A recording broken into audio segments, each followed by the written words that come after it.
du travail, de l'emploi chargé des relations avec les institutions.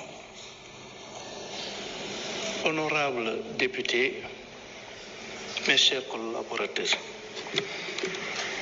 par lettre numéro 002 PPCAD du 7 mars 2025, Monsieur le Premier Président de la Cour d'appel de Dakar m'a transmis un courrier par lequel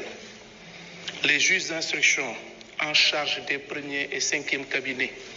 du pôle judiciaire financier sollicitent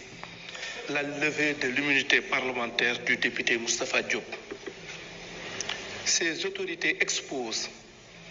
que suivant réquisitoire introductif du 22 janvier 2025, Monsieur le procureur de la République financier a ouvert une information judiciaire contre Madame Tabaski Ngom, Messieurs Mohamed Ba et Mor Gueye, ainsi que X des chefs d'associations de malfaiteurs, de blanchiment de capitaux, de détournement de deniers publics, de faux en écriture privée, de banque ou de commerce et usage de faux, d'accès frauduleux à un système informatique et de complicité de ses chefs,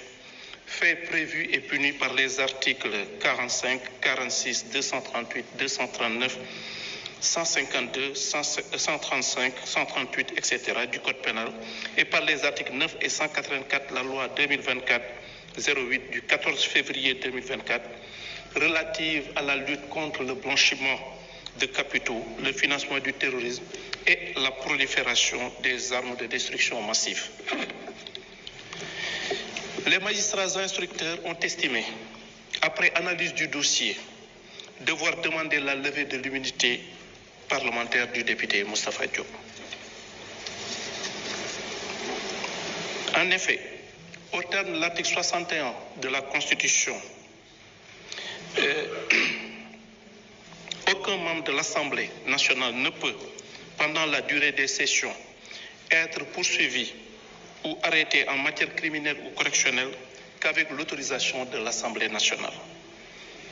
Le membre de l'Assemblée nationale ne peut, hors session, être arrêté qu'avec l'autorisation de l'Assemblée nationale, sauf en cas de crime ou de délit flagrant ou de condamnation pénale définitive. Donnant suite à cette demande, j'ai saisi Monsieur le Président de l'Assemblée nationale par correspondance numéro 0154 MJ du 10 mars 2025.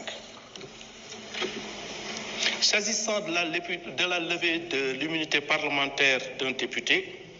je voudrais rappeler que cette procédure est régie par les dispositions des articles 61 de la Constitution et 52 du règlement intérieur de l'Assemblée nationale. L'article 61 suivisé prévoit notamment qu'aucun membre de l'Assemblée nationale ne peut, pendant la durée de session, être poursuivi ou arrêté en matière criminelle ou correctionnelle qu'avec l'autorisation de l'Assemblée nationale. Quant au règlement intérieur précité, il dispose en son article 52 qu'il est constitué pour chaque demande de levée de l'immunité parlementaire d'un député ou pour chaque demande de suspension de poursuite déjà engagée, une commission ad hoc de 11 membres nommés selon la procédure prévue à l'article 34. La commission doit entendre le député intéressé, lequel peut choisir comme défenseur un de ses collègues. Lors des débats ouverts par l'Assemblée nationale en séance plénière sur les questions d'immunité, peuvent seuls prendre la parole le président, le rapporteur de la commission, le gouvernement, le député ou son défenseur et un orateur contre. Donc, si nous avons tënkee si wolof,